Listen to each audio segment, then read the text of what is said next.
This is Optimal Living Daily episode 2210, Numbing versus Relaxing. Are you disconnecting from life? And Sleep Your Way to Greater Connection, both by Kristine Klussman of KristineKlussman.com. And I'm Justin Malik.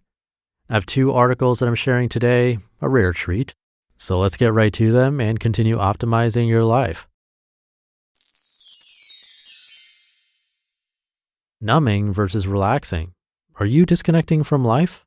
By Kristine Klussman of KristineKlussman.com. At times, and especially lately, most of us will use technology to zone out, decompress, or avoid feeling our feelings. But it's important to be compassionate and realize this isn't entirely a negative thing. Zoning out and decompressing are very reasonable byproducts of screen time if we're intentional about it, and if that is indeed the outcome. It's when we use technology to numb ourselves, however, that it can become problematic and block us from leading a truly fulfilling life. When we are engaged in numbing behaviors, we are disconnected from ourselves emotionally, unaware of and unable to feel our real feelings.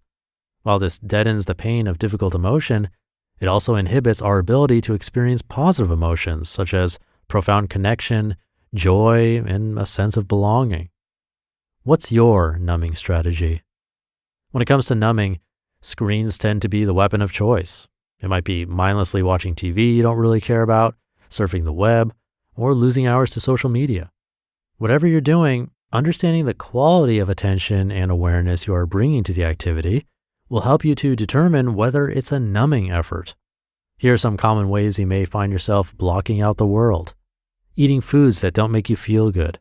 Shopping for unnecessary or frivolous items, working too many hours every day, being perpetually busy or not present to life, prescription pills or too many glasses of wine, and compulsive relationship seeking.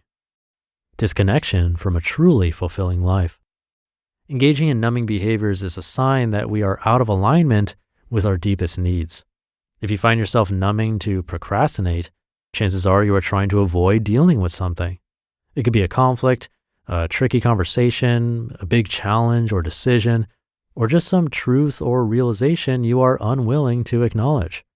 While mindlessly binge watching Netflix can help you to escape these things in the short term, it's also likely to leave you feeling hungover rather than connected and fulfilled by the enjoyment of relaxing into your favorite show. The intention and awareness you bring to the encounter determines whether it will be a connected, fulfilling experience or a disconnected, draining experience that leaves you feeling lost and empty. Being conscious of why we disconnect. When compulsive numbing behaviors with technology or other forms of escape are born from anxiety, they'll likely feed on themselves and grow stronger over time. The key is recognizing that you are trying to disconnect. Often, if you're operating from an anxious place, you may feel slightly on edge, wound tightly, or that your breathing is shallow. However the symptoms of numbing manifest for you, next time you feel that compelling urge to escape or numb a feeling, take a deep breath instead and ask yourself, what am I trying to avoid right now? This can help you determine whether the distraction is something you want to devote your attention to, or whether you might be better served by turning to face the issue that's troubling you, perhaps taking a walk or journaling to help reflect on it. Resisting the urge to numb will help you to build mental muscle, to realize what a powerful force the urge to escape reality is, and to gain a more profound and fulfilling level of connection to life. Sleep Your Way to Greater Connection by Kristine Klussman of KristineKlussman.com. Looking for easy ways to improve how connected you feel on a daily basis? Here's one you literally can do in your sleep. Good mental health and well-being truly begin with getting enough sleep. Research shows that nearly all our most essential life activities depend on it. Our ability to cope with stress, fight off illness, gain or lose weight, learn new things, and retain memories are all affected by the amount of quality rest we get. Sleep also impacts how much we eat, how fast our metabolisms run, how creatively we think, and how fast we process information. It's really, really important for living, for thinking, and for connecting. So let's get a little more serious about our shut-eye. People have written entire books about this subject, and I have a comprehensive checklist from my days as a hospital sleep hygiene instructor at Harvard Medical School. But these 3 basic tips should get you on a healthier path. Number 1, schedule. Go to sleep and get up around the same time every day, 7 days a week.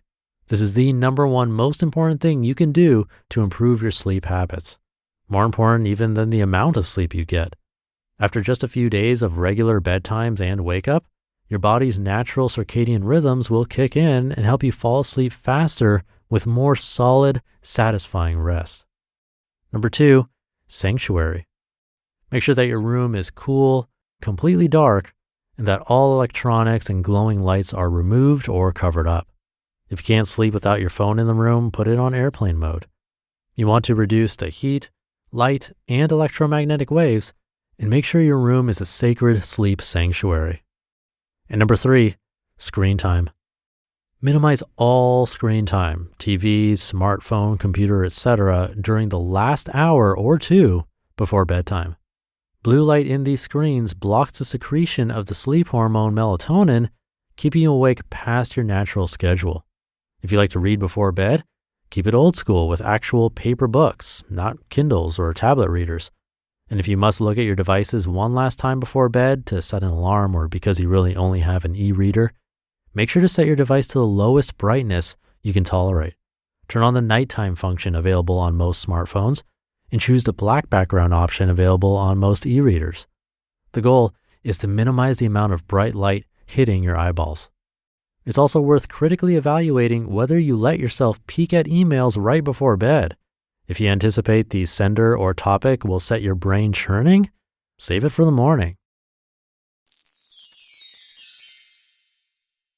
You just listened to the posts titled, Numbing versus Relaxing, Are You Disconnecting from Life? And Sleep Your Way to Greater Connection, both by Kristine Klussman of KristineKlussman.com. All right, it's the middle of the week, but also extremely busy over here on my end with the holidays, New Year, and for some reason thinking it'd be a good idea to go from producing 5 daily shows to 17 daily podcasts. Don't know what I was thinking, so I need to get moving. Have a great rest of your day, and I'll see you tomorrow, where your optimal life awaits.